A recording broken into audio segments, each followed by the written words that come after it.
आज देश ही नहीं दुनिया में जहाँ-जहाँ भी भारतीय रहते हैं, वो सब एक डायलॉग से परिचित हैं और वो डायलॉग है सही पकड़े हैं। आप ही काट दीजिए ना ई रिवर। भाभी जी रिवर नहीं, रिबन रिबन। सही पकड़े हैं। और वो सही पकड़े हैं जिस कलम से निकला था, वो शख्सियत मनोज संतोषी आज हमारे बीच में हैं। भाभी जी घर पर हैं कि डायलॉग राइटर। नमस्कार सर। तो ये भाभी जी घर पर हैं का जो सफ़र है, मनोज संतोषी की जर्नी पूरी बताइए। ये सर मेरा जो सफ़र है सर वो शुरू होता है मेरे गांव से, रामघाट से, अलीगढ़ मेरा शहर, और वहाँ से होते हुए फिर बॉम्बे। बॉम्बे में बहुत ज़बरदस्त स्ट्रगल हुआ सर। तो क्या होता है सर कि हम एक ऐसे बैकग्राउंड से आते हैं जहाँ पे कि एक्टिंग और तमाम जो चीज़ें हैं वो लोग नहीं जानते, उसको तरजीह नहीं देते हैं।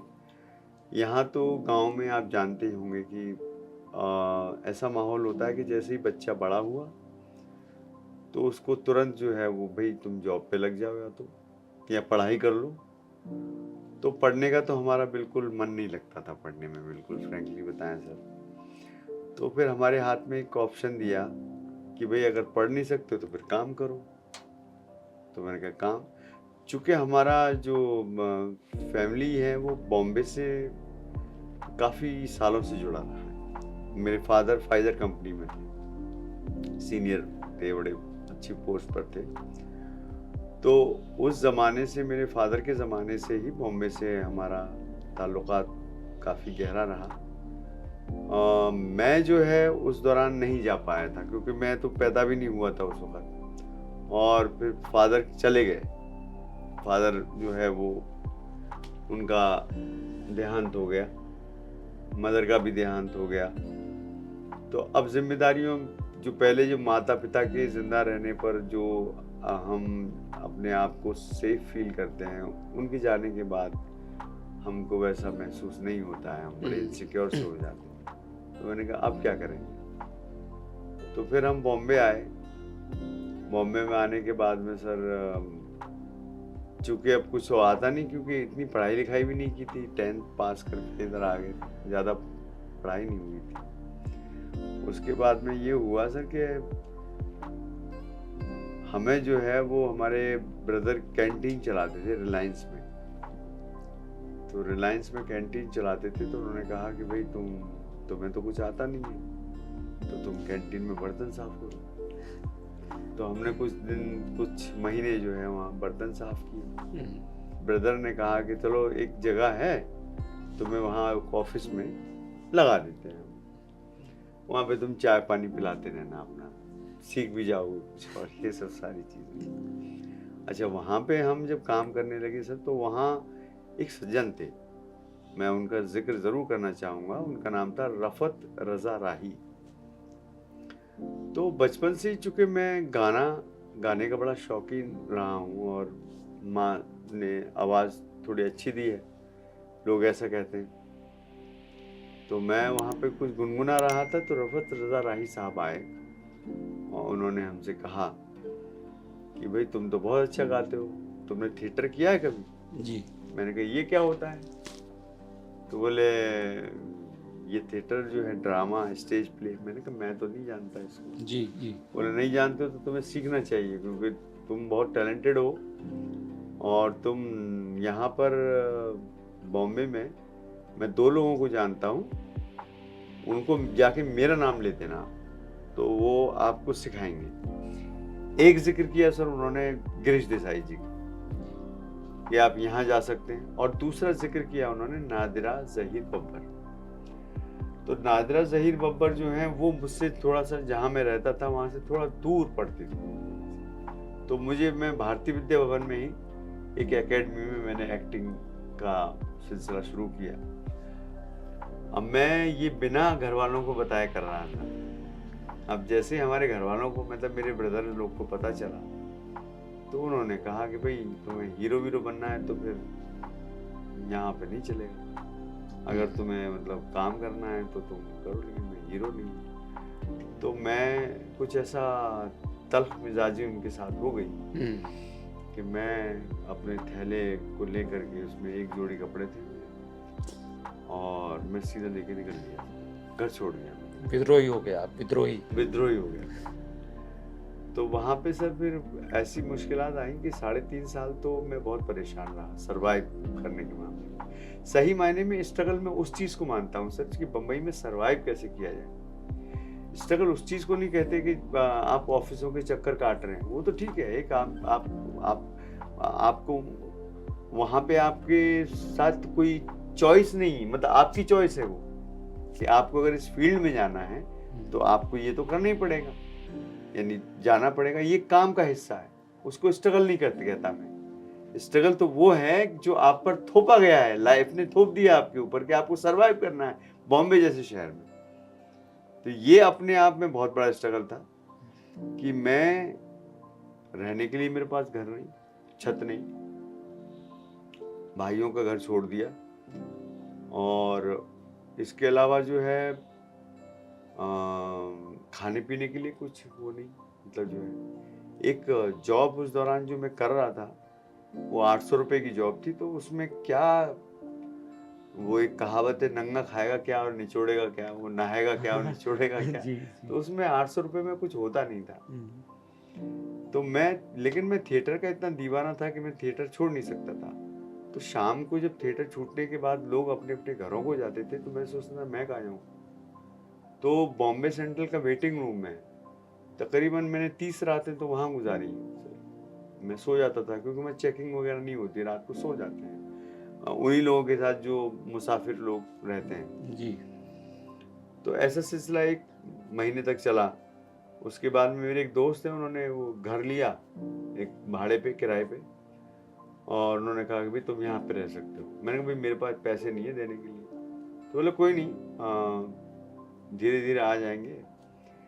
अब वहीं पे एक हमारा दोस्त था तो उसने हमें बताया कि यार वो एक राइटर हैं अशोक पटोले साहब जी। और वो श्रीमान श्रीमती लिखते हैं। उस जमाने में हसरतें बहुत मशहूर हुआ, बड़ा फेमस शो था।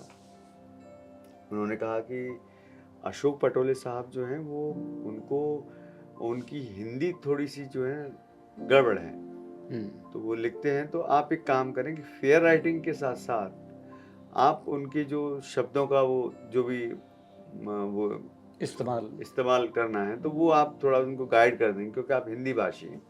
मैंने कहा जरूर, वो काम उतना मुश्किल नहीं था। तो पटोले साहब के यहाँ पे मुझे एक एपिसोड का 100 रुपये मिलते थे। मैं अच्छा, हाँ, तो उन्होंने मुझे रख लिया उसमें, और रखने के बाद में उन्होंने जो है वो बाकायदा सिखाया भी मुझे, बहुत सिखाया उन्होंने कि देखिए ये ह्यूमर ऐसे बनता है। फिर तो मैं उनका स्टूडेंट हो गया और फिर वहाँ से निकल के अशोक पटोले साहब ने उसी दौरान जो है वो 2-3 शोज उनके चल रहे थे। श्रीमान श्रीमती चल रहा था, हसरतें चल रहा था, और फिर यस बॉस एक शो आता था सब टीवी पे, उसकी उन्होंने शुरुआत की थी। बीच में क्या हुआ कि अशोक जी की तबीयत थोड़ी नासाज हो गई। उन्होंने यस बॉस शो को मना कर दिया कि मैं नहीं लिख पाऊंगा। अब उनके डायरेक्टर साहब थे, उनके दिमाग में एक आइडिया आया कि देखो उनका जो असिस्टेंट है मनोज, वो काफ़ी टाइम से उनके साथ में काम कर रहा है, 3 साल हो गए उसको, हो सकता है कि वो संभाल ले इसको, क्योंकि 80-90 लोगों की रोजी रोटी का सवाल है। मुझे कहा गया तो मैंने कहा ठीक है, मैं सर कोशिश कर सकता हूँ। बोला नहीं तुम्हें करना पड़ेगा यार, नहीं तो बंद हो गया शो तो 80-90 लोगों की बद्दुआएं लगेंगी। मैंने कहा सर ज़रूर, और सर वो दुआएं लग गई, बद्दुआएं नहीं लेकिन दुआएं लग गई। वो शो मैंने संभाल लिया और तकरीबन अशोक जी ने उसके 200 एपिसोड लिखे थे, मैंने उसको कैरी किया 900 एपिसोड तक। ओह वाह। तो उसके बाद फिर वो शो बंद हुआ। उसके बंद होने के बाद में फिर एक शो और सब टीवी पे हमें मिला, सेम टीम के साथ। डायरेक्टर साहब थे हमारे राजन बागधरी जी, और उनके यहाँ पे उनके एसोसिएट थे मिस्टर शशांक बाली। मेरी शशांक बाली जी से राजन बागधरी जी के यहाँ पे ही मुलाकात हुई। अच्छा। तो शशांक बाली जी और मैं, हमारी दोस्ती हो गई। वो उस वक्त हम लोग साथ में ही एपिसोड्स वगैरह बनाते थे, स्क्रीन प्ले वगैरह। तो एक अच्छी केमिस्ट्री हो गई। अब इस दौरान मुझे ये चंदा कानून है शो मिल गया, तो मैंने चंदा कानून है शो लिखना शुरू कर दिया। शशांक जी को मिल गया FIR, जो बहुत मशहूर हुआ। बड़ा मशहूर हुआ, तो वो FIR में चले गए। हम लोग कुछ दिनों के लिए अलग हो गए, कुछ सालों के लिए। तो यहाँ चंदा कानून उतना ज्यादा नहीं चला, 108 एपिसोड चला, और उनका शो चल गया बहुत लंबा। तो इस दौरान चंदा कानून जैसे शो के बाद जो है हमें मोहल्ला मोहब्बत वाला एक बीच में मिला शो, जिसके डायरेक्टर थे तिग्मांशु धूलिया। जी जी, बहुत जाने माने हाँ जी जी जी, वो भी हमारे बड़े अच्छे मित्र हैं, बहुत मुझे मोहब्बत करते हैं, मैं भी बड़ा उनकी रिस्पेक्ट करता हूँ। तो तिग्मांशु धूलिया साहब ने भी मेरे काम की बड़ी सराहना की, और मोहल्ला मोहब्बत वाला मैंने लिखा काफ़ी। फिर उसके बाद में उन किसी वजह से उन्होंने वो शो छोड़ दिया। वो वजह क्या, वो फिल्म में चले गए, तो ये शो फिर बंद हो गया। उस शो के बाद सर हमारे पास काम नहीं। अच्छा। हाँ, वो शो जैसे बंद हुए हैं, उसके बाद से पता नहीं ऐसा क्या हुआ कि जो शो में हाथ डाल रहे हैं वही बंद हो रहा है, जो शो में हाथ डाल रहे हैं वही बंद हो रहा है। अब मैंने कहा कहीं ऐसा तो नहीं कि मैं मनहूस साबित हो जाऊं। कई बार ऐसा लगता है कि आदमी जो है जी, वो मनहूस तो नहीं है कहीं। मैंने कहा लोग बुलाने से डर जाएंगे, मैंने कहा ऐसा अगर होगा तो, क्योंकि शो ही नहीं चल रहा है। तो धीरे धीरे सर ये सब चलने लगा। अचानक से बड़ा मुश्किल दौर से गुजर रहा था, और ये बात है सर 2011 और 2012 की। इस दौरान मैंने कई छुटपुट शोज में जो है, कई छुटपुट शोज में मैंने डायलॉग्स लिखे, लेकिन उतने असरदार और उतना मतलब मज़ा नहीं आया काम करने का। 36 लोग वहाँ राइटर थे।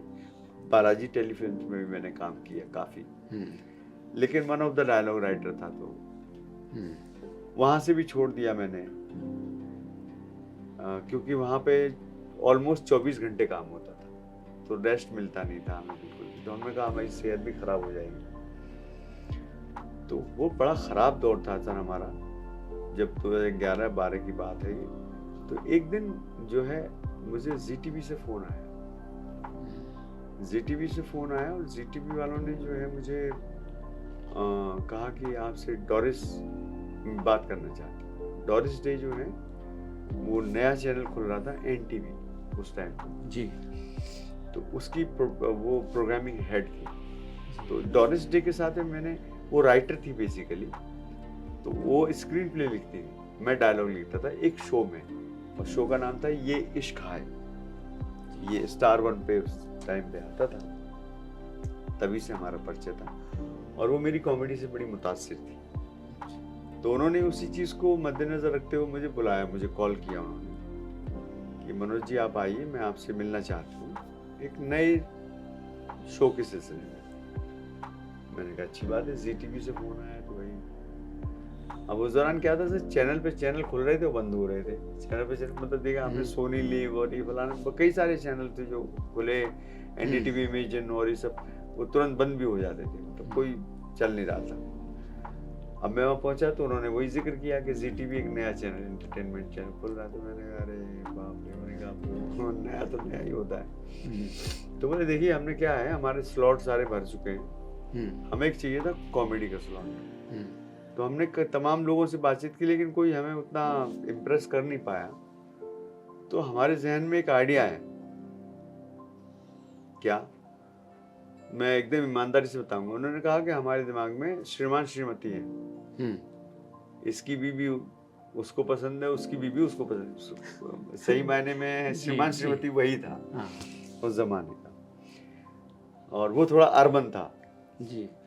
तो और भाभी जी घर पर हैं, उसमें भी वही किस्सा है सर। और ये यूपी वाला मामला है जी, कानपुर, ये कानपुर का जी। तो उन्होंने कहा हमसे कि देखिए ऐसा है, ये नया शो है, हमने नया चैनल है, और इसमें हमने एक चीज़ की है कि 10 बजे का स्लॉट हमने खाली रखा है, और वो एडल्ट के लिए, एडल्ट कॉमेडी हम बनाना चाहते हैं। एडल्ट कॉमेडी बनाना चाहते हैं, कमाल है। तो बोले हाँ, ये बच्चों की कॉमेडी नहीं होगी। उन्होंने स्ट्रिक्टली हमसे कहा। मैंने कहा ठीक है, बच्चों की कॉमेडी नहीं होगी तो ठीक है। मैंने कहा हम ऐसे कोशिश करेंगे। अब उस पर काम शुरू हो गया। तो सर 2012 से लेके 2015 तक उस पर काम चला। तकरीबन मैंने 3 साल। हाँ 3 साल से, मतलब मेरी चप्पलें घिस गई जीटीवी के ऑफिस जाते जाते। और ये, लेकिन पता नहीं माँ ने एक इशारा कर दिया था कि यार तू करता रहे, ये आएगा, ये तेरी लाइफ बना देगा ये शो। तो मैं लगा रहा। अच्छा, उसको 3 साल का जो काम करने का जो मेरा तजुर्बा था वो मेरे फायदेमंद रहा सर, बहुत फायदे में रहा। इसलिए क्योंकि मैं हर कैरेक्टर की रग रग से वाकिफ हो गया। अच्छा चाहे जो भी हो, मतलब मैं वो सारे कैरेक्टर मेरे अंदर समा गए, जी। सारे सब समा गए जो। चाहे वो अंगूरी हो, चाहे वो विभूति हो, चाहे वो तिवारी हो, चाहे वो अनीता हो, चाहे टीका हो, मलखान हो, ये सब सारे किरदार। तो वो बहुत फायदेमंद रहा मुझे। मैं तो कहता हूँ अभी मुझे अगर इतना स्टडी करने का मौका मिले तो जरूर करूँगा, क्योंकि सर इतना वक्त तो चाहिए। कोई भी शो ऐसे ही नहीं बन जाता है कि आपने प्लानिंग कुछ की नहीं है, बस आपने स्टोरी बनाई और रीडिंग किया और चलो शूटिंग पे। नहीं, इसकी बाकायदा प्लानिंग होती है, और वो प्लानिंग सर हमने देखी। वो 3 साल मिले आपको? 3 साल सर, 3 साल। मतलब उसने कहा, डोरिस ने, कि देखिए चैनल भी लेट हो गया था उस दौरान, और कई बार तो ऐसा भी लगा कि चैनल आएगा कि नहीं आएगा, क्योंकि 50 चीजें हो जाती हैं। लेकिन इसके बावजूद हम लगे रहे। मैंने कहा देखो ऐसा है, अगर ये नहीं होगा तो मैंने कहा चलो एक तजुर्बा तो मिल जाएगा, मैं करता रहूँगा। डोरिस मुझे कहती रही कि आप इसको, मैं छोड़ूंगी नहीं ये शो को, अगर ये यहाँ नहीं तो मैं जी में लगवा लूंगी, लेकिन आपने मेहनत की है, इस पर चलते रहिए। अब हुआ यूँ सर कि हम चलते रहे, और उसके बाद में ये शो का एक एपिसोड ऐसा मौसम आया कि पुनीत गोयल साहब ने जब इसको स्पेशली सुना तो बहुत हंसे वो। सुभाष चंद्र जी ने सुना, वो भी बहुत हंसे, क्योंकि बॉस लोगों को सुनाना बड़ा जरूरी था। जी के मालिक। हाँ, कहाँ हम एक डायलॉग सुनाने गए थे कि 2-3 लाइनें सुना देना, उनके पास इतना टाइम, उन्होंने पूरा एपिसोड सुना जी। बोले वाह क्या बात है, बहुत कॉम्प्लीमेंट दिया उन्होंने। सुभाष चंद्र जी डायरेक्ट इन्वॉल्व थे? जी उस बिल्कुल, जमाने की बात है। उस जमाने नया चैनल था तो। जी। तो उन्होंने कहा हमसे कि इसको करिए, गो अहेड, जाइए आप इसे करिए। जैसे ही उसकी वो हो गया तो हमने जो है उसकी शूटिंग वूटिंग शुरू की। अब शुरू में ये हो गया सर कि भाभी जी में जो है वो हमारी जो कास्ट रखी थी, मैंने अपनी ऐसा कहा था कि आसिफ शेख होंगे और शिल्पा शिंदे होंगी। आसिफ और शेख विभूति के रोल में, विभूति के रोल में, शिल्पा शिंदे जो अंगूरी के रोल में होंगी। अनीता की कास्टिंग मेरे जहन में नहीं थी जी, कि सौम्या करेंगी या कौन करेगा। मैंने कहा अनीता कोई भी कर सकता है, वो मॉडर्न एक्टर, मतलब मॉडर्न कैरेक्टर है वो। और मैंने कहा विभूति ये मनमोहन तिवारी का किरदार जो है, मैंने कहा ये करेंगे। ये मैंने रोहितास गौड़, तो मैंने ये लिस्ट जो है जब उसको थमाई डोरिस को, तो डोरिस बोली कि मनोज जी ये तो सब गॉन आर्टिस्ट हैं, पिटे हुए। बोले अभी मैंने एक शो देख रही थी मैं, हम हैं आपके इन-लॉज, उसमें ये दादा का रोल कर रहे थे दोनों और आप कह रहे हैं कि ये हमारे हीरो बनेंगे। मैंने कहा मैम हमें हीरो वैसे वाले नहीं चाहिए, मसल्स वाले। मैंने कहा हमको चाहिए एक्टर, मैच्योर, कॉमन मैन। मैंने कहा ये लोग जो हैं अपने आप में अच्छा मैच्योर एक्टर हैं, ये अभी दादाजी बनने लायक भी नहीं है। मैंने कहा वो तो बना दिया, वो अलग बात है, मजबूरी है, लेकिन ये अपने आप में एक जो मोहल्ले के जो किरदार होते हैं उनमें ये बहुत अच्छे से मैंने कहा फिट होते हैं। विजन आपके पास था वो था सर, मैंने पूरा समझाया उनको, लेकिन धीरे धीरे कन्विंस तो होते रहे। लेकिन हाँ, एक चैनल के हमारे एक और दोस्त थे उसमें चैनल में, मिस्टर राकेश जैन, तो वो मेरा सपोर्ट कर रहे थे उनके लिहाज से। तो वो चैनल में एक सपोर्टर आपका मौजूद था, तो उसने कहा कि डोंट वरी, लेना है, इन्हीं को लेना है। हमने क्या किया, उन्होंने, डोरिस ने फिर भी बात नहीं मानी। उन्होंने कहा ठीक है आप ऑडिशन भेजिए, ऑडिशन करेंगे जी। अब मैंने आसिफ भाई इतने सीनियर आदमी, मैंने बोला यार इतने लोगों को बोलूंगा मैं कि ऑडिशन दो। आसिफ शेख फिल्मों में भी उससे हाँ। पहले काम कर चुके थे। हाँ सर, बड़े इतने जी सीनियर आदमी। जी जी। अच्छा, हमारे बड़े अच्छे मित्र हैं वो यस बॉस, क्योंकि हमने साथ में काम किया था। और इत्तेफाक ऐसा रहा सर कि मैंने जो है आसिफ सर को मैं इसमें लूप में रखा था मैंने। अच्छा। मैं सुनाता रहता था क्योंकि मेरे हर जो रोल होता था वो आसिफ जी के लिए, क्योंकि मैंने 300 यस बॉस, ये चंदा कानून है और ये तीसरा भाभी जी घर में, मैंने तीनों शो मैंने उनको अपने उसमें लिया। तो आसिफ जी को मैंने बोला, मैंने कहा उनको ऐसे बोलना पड़ेगा कि उनको बुरा ना लगे। तो मैंने उनको फ़ोन किया, मैंने कहा हेलो सर। बोले हाँ मनोज, क्या हाल चाल है, मैं मिलना चाहता हूँ। मैं उनके घर गया तो बोले हाँ बोलो। मैंने कहा सर एक लुक टेस्ट देना है आप। ओहो। कि बुरा ना मान जाए। बुरा ना मान जाए। तो जी। उन्होंने क्या कहा, बोले मनोज क्यों मुझे बहला रहे हो, मैं क्या बच्चा हूँ?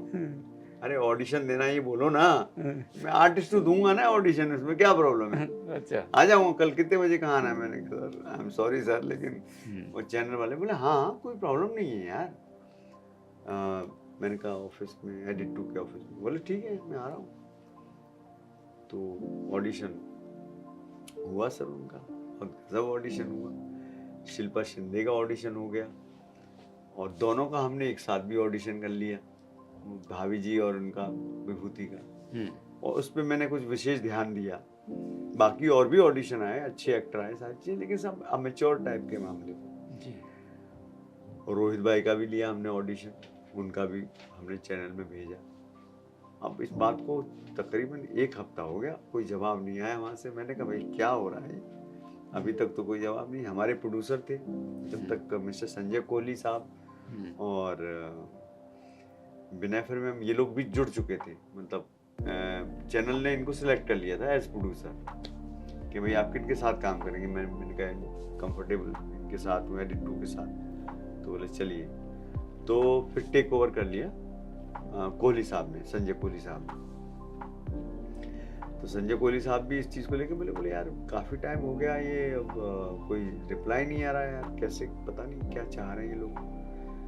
तो फ़ोन किया इन्होंने, भाई क्या है, आप लोग अभी तक कोई डिसीजन नहीं लिया आपने? तो बोले नहीं, हम लोगों में डिस्कस चली गई, वो इतने अच्छे ऑडिशन हैं कि हम कह रहे हैं कि क्या करें हम। तो हमें लगता है कि हम वो आसिफ शेख और इन लोग को ही लेंगे। अच्छा।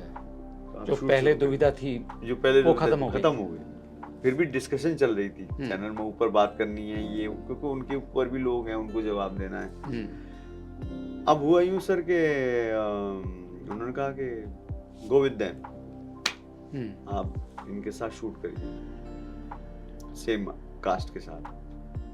तो उन्होंने फिर चैनल वालों ने अपनी तरफ से सौम्या टंडन जी को फाइनलाइज किया अनीता के किरदार के लिए, और फिर ये शूटिंग जो है शुरू हुई। तो पहले शशांक जी नहीं थे। अच्छा। मैं तो शशांक को एक्सपेक्ट कर रहा था। अच्छा, शुरू में मतलब सबसे पहले आए राजन वागदेरे जी, वो यस बॉस के डायरेक्टर जी। उन्होंने वो शूट किया, लेकिन एक फर्क होता है, एक मीटर होता है कि वो क्या अर्बन कॉमेडी वाले लोग हैं, हमारी ये देसी कॉमेडी है, बिल्कुल देसी कानपुर। हाँ। तो जबान का और बहुत सारी चीज़ों में मतलब उनको समझ में नहीं आई चीज़ें। तो चैनल ने कहा कि नहीं, हमको शशांक चाहिए। अब शशांक जी का FIR बंद चल रहा था उस दौरान, वो बंद हो गया अचानक से। अच्छा। तो वो आ गए, फिर ये काम उन्होंने शुरू कर दिया, और सर फिर जब शुरू हुआ तो फिर अब तक चल रहा है। 10 साल हो गए। और इस बीच में जो है काफ़ी बदलाव हुए, कुछ कैरेक्टर्स बदले गए, वो कहानी एक अलग रही। जी सर, बिल्कुल बिल्कुल। बहुत सर इसमें काफ़ी मरहलों से गुजरा भाभी जी घर पे, क्योंकि शुरू में शिल्पा जी ने तकरीबन 235 एपिसोड करने के बाद उनका आपसी कुछ मन मुटाव हुआ, चैनल के साथ हुआ, फिर वो खबरें बहुत आई हैं। हाँ, बहुत सारी चीज़ें हुई, लेकिन वो था कुछ नहीं, सिर्फ ईगो प्रॉब्लम, कुछ भी नहीं था, सिर्फ एक ईगो प्रॉब्लम था। मसला क्या था कि एक शो था बड़ा ही फेमस, मैं जिक्र नहीं करूँगा, वहाँ शिल्पा जी को ऑफर आया कि हम आपको एक अच्छी वो देंगे। तो एक आर्टिस्ट है, वो चाहेगा कि भाई मैं यहाँ भी काम करूँ, लेकिन चूंकि चैनल ये चाहता था कि देखिए आप हमारे यहाँ लीड कैरेक्टर कर रहे हैं, आप वहाँ पे एंट्री नहीं कर सकते। अच्छा। आप जब कोई रोल लीड कर रहे हैं तो आप दूसरी जगह तो काम कर ही नहीं सकते दूसरे चैनल में, ये ईगो का मसला हो जाता है। इसी दौरान दोनों में जो है हो गया खटास, और फिर उन्होंने शो छोड़ दिया। जी। तो ये तो उस दौरान जब ये सब डेवलपमेंट हो रहे थे, आपका खुद का जो लेखन जो है उसमें भी थोड़ा सा हाँ सर, बिल्कुल वो फर्क तो पड़ता है सर, क्योंकि क्या हुआ कि मेरे तो जहन में आज भी, जब मैं, ऐसा नहीं है, हाँ, अंगूरी का जो किरदार होता है, जो पहले जो करते हैं, जो हमने सिलेक्ट किया है, तो वो अपने आप में वो रहता ही है कि भाई ये नेचुरल चीज़ है सर, कि जो आपकी पहली कास्ट रहती है ना, आप जब लिखते हैं तो वही दिमाग में रहती है। ये ऐसा नहीं है कि वो अंगूरिया खराब करेंगे। उन्होंने शुभांगी अत्रे जी ने इतना बढ़िया किया है कि उन्होंने पुरानी अंगूरी को एकदम भुला दिया, और आज भी वो सक्सेसफुली बहुत अच्छा कर रही है, नो डाउट। उसमें कोई दो राय नहीं है, लेकिन वो साइकोलॉजिकली जो एक मसला होता है ना कि हाँ, लेकिन हाँ, अभी भी मुझे बहुत मज़ा आ रहा है। नहीं मनोज, मैं आपसे ये पूछना चाहूँगा कि ये रोज़ाना लिखना, जी। एक ऐसा एपिसोड जो रोज़ आ रहा है, जी तो आपका जो स्टेमिना है लिखने का, वो उसका क्या सीक्रेट है? आप सर, और भी काम करते हैं, आप कलाकार भी हैं, आप गायक भी हैं, जी। आप अभी दिल्ली आए हुए हैं आगरा बाजार करने के लिए, जी सर। तो ये सब कैसे तालमेल बैठाते हैं? और फिर अभी आपको एक और शो भी मिला है, वो जी जी हप्पू। हाँ, हप्पू। हप्पू तो हाँ, इसका ही एक पार्ट है, भाभी जी का ही। हाँ वो हप्पू कैरेक्टर के बारे में भी मैं बात करूंगा आपसे। जी। मैं सर इसके बारे में बता दूं आपको कि मैंने जिक्र किया था ना आपसे कि मैं भाभी जी के बारे में इतनी स्टडी कर ली मैंने कि 3 साल तक मैंने उसके बारे में काफ़ी स्टडी की। तो हर कैरेक्टर मेरे शीशे में उतार लिया मैंने, अपने आप में ढाल लिया। तो अब तो ऐसा होता है कि मैं टीका का नाम लेता हूँ तो वो टीका खुद मेरे को डायलॉग बोलता है, फिर मैं लिख देता हूँ। जी ऐसा हो जाता है, किरदार डायलॉग बोलते हैं मेरे जहन के अंदर। जी। तो कई बार ऐसा होता है कि सर आप जो है उसमें किरदारों में इतने खो जाते हैं कि आपकी मेहनत इतनी हो चुकी होती है कि आपको फिर उतना एफर्ट नहीं लगाना पड़ता, वो एक रोजमर्रा का काम हो जाता है आपका। तो मेरा भी ऐसा ही है। मैं ये कहूँगा कि हाँ, कुछ कठिन सीन्स होते हैं, उनमें मुझे वक्त लग जाता है।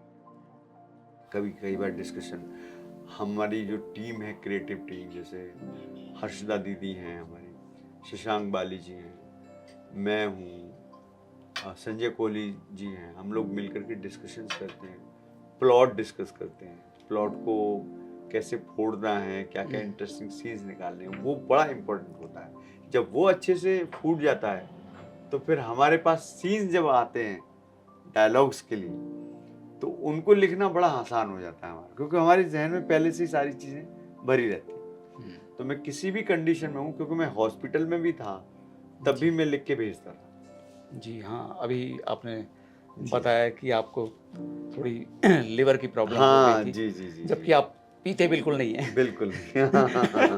अक्सर ये होता है कि लिवर की प्रॉब्लम जब किसी को होती है तो लोग सोचते होंगे कि ये बहुत पीता होगा। हाँ, लेकिन वो ये सर कि अब मुझे जॉइंटिस की वजह से ये मसला हुआ था। जी लेकिन हाँ, मैं हॉस्पिटल में रहने के बावजूद जब तक मैं लिख नहीं लेता था मुझे चैन नहीं पड़ता था। ये मेरी आदत का एक हिस्सा है कि मैं जिस दिन भाभी जी का एपिसोड नहीं लिखूं तो मैं बोर हो जाता हूँ सर।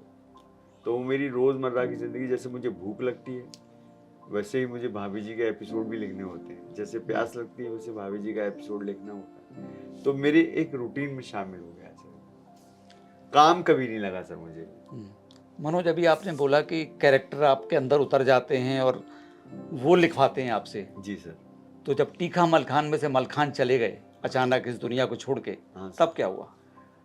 सर मुझे ऐसा फील हुआ, मतलब बहुत दुख हुआ सर, क्योंकि ये किरदार भी हमारे अपने बनाए हुए। मलखान के जाने के बाद में मैं समझ सकता हूँ सर कि जब मैं सीन लिखता था ना तो बाय मिस्टेक में मलखान ही लिख देता था। मुझे मतलब कई महीनों कई सालों तक टीका मलखान ऐसे, अब नहीं मलखान नहीं है वो टिल्लू है, टिल्लू हो गया है वो। तो मेरा मन ही कई बार मानने के लिए तैयार नहीं था कि ऐसा कैसे हो सकता है, लेकिन वो बहुत अच्छा इंसान भी था, वो लड़का मेरा अच्छा दोस्त था। अचानक चला गया और वो किरदार भी चला गया सर, बहुत दुख हुआ सर। अभी जो किरदार हैं उनके साथ कैसी केमिस्ट्री चल रही है? और बहुत अच्छी सर, सारे आर्टिस्ट बहुत अच्छे हैं, चाहे आसिफ शेख साहब ले लीजिए, वो मेरे बड़े अच्छे मित्र भी हैं, और रोहितास गौड़ हैं, वो भी बहुत अच्छे मित्र हैं, शुभांगी अत्रे जी हैं, वो भी बहुत अच्छी इंसान हैं और बहुत अच्छा काम करती हैं, बहुत डेडिकेटेड एक्टर। अभी विदिशा हैं, विदिशा श्रीवास्तव, उन्होंने नया ज्वाइन किया, वो भी बहुत अच्छी आर्टिस्ट। सौम्या टंडन की जगह। सौम्या टंडन जी की जगह। सौम्या जी से भी बहुत अच्छी ताल्लुक है, बहुत अच्छी दोस्त हैं हमारी, वो भी बहुत स्वीट लेडी है। अच्छा, इन लोगों को इतना टाइम हो गया है भाभी जी करते करते, कभी कभी ये लोग ये नहीं कहते कि मनोज यार ये डायलॉग को ऐसे नहीं, ज़रा ऐसे कर दो? सर कई बार ऐसा होता है, ऐसा कि मैं हर बार परफेक्ट नहीं होता हूँ, कई बार ऐसा हो जाता है कि कोई सीन जो है वो अगर ऐसा है तो वो दोबारा मुझे लिखना पड़ता है। एक्टरों को अगर लगता है कि तो वो डायरेक्टर के साथ में थोड़ा सा वो डिस्कशन करके, तो डायरेक्टर का मेरे पास में फ़ोन आएगा, तो वो कहेंगे कि नहीं ये मनोज ये सीन जो है आप दोबारा से इसको देखिए, तो फिर दोबारा लिख देते हैं। तो ऐसा कुछ मुश्किलात का काम। एक दो किरदार ऐसे भी आए जो लोगों ने बीच में अचानक उनकी एंट्री हुई और बहुत पसंद किए गए, जैसे जो प्रेम चोपड़ा। हाँ, ये सर हप्पू का भी मैं बताता हूँ आपको, हप्पू का जिक्र करता हूँ जी आपने देखा होगा हप्पू की उल्टन पलटन एक नया शो चलता है। जी जी 1200 एपिसोड हो गए उसके। बिल्कुल बिल्कुल। अब इस शो की शुरुआत में क्या हुआ सर कि वो हप्पू सिंह जो आया था वो एक रोल के लिए आया था, बस एक स्टोरी के लिए आया था वो, लेकिन वो इतना पॉपुलर हुआ कि अरे दादा, और वो देखने के बाद में लोग जो है वो करने लगे, तो वो उसको हमने रेगुलर रख लिया। रेगुलर रखने के बाद में हप्पू की सर बड़ी पॉपुलरिटी बढ़ गई एकदम से, तो चैनल वालों ने उसको कैश करने के लिए उसके ऊपर एक कहा कि यार इसके ऊपर एक सीरियल बनाइए आप, हप्पू की उल्टन पलटन अलग से। तो फिर वो आइडिया हम लोगों ने डिस्कशन किए। मैंने देखा कि भाभी जी घर पर हैं, जो इसके जरिए कुछ ना कुछ संदेश, जैसे कि हप्पू के कैरेक्टर से एक भ्रष्टाचार का, सामाजिक एक वो भी एक रहता है मैसेज, जी जी जी जी, एक सोशल मैसेज रहता है। हाँ वैसे तो सर हमने, हमारी कोशिश रहती है कि भाभी जी में ऐसा कुछ पेश ना करें जी, लेकिन आप जैसे लोग निकाल लेते हैं कि तो अच्छी बात है। मैंने कहा कि चलिए एक संदेश, जैसे सक्सेना है, तो सक्सेना एक ऐसा किरदार है जो हमेशा जो है वो आई लाइक इट बोलता है, कि कोई थप्पड़ मार देगा तो आई लाइक इट, ऐसा वो पागल आदमी है। लेकिन कई लोगों ने, कई आप जैसे इंटेलेक्चुअल लोगों ने, पढ़े लिखे लोगों ने, बड़े लोगों ने ये कहा है कि भाई ये आज की दबी कुचली जनता का प्रतिनिधित्व करता है सक्सेना, कि उसको भी इतना टॉर्चर करते हैं लेकिन वो मुस्कुराती रहती है, आई लाइक इट। तो ये थे मनोज संतोषी हमारे साथ, लेकिन इनसे बातचीत का दौर जारी रहेगा। अगले एपिसोड के लिए इंतज़ार कीजिए।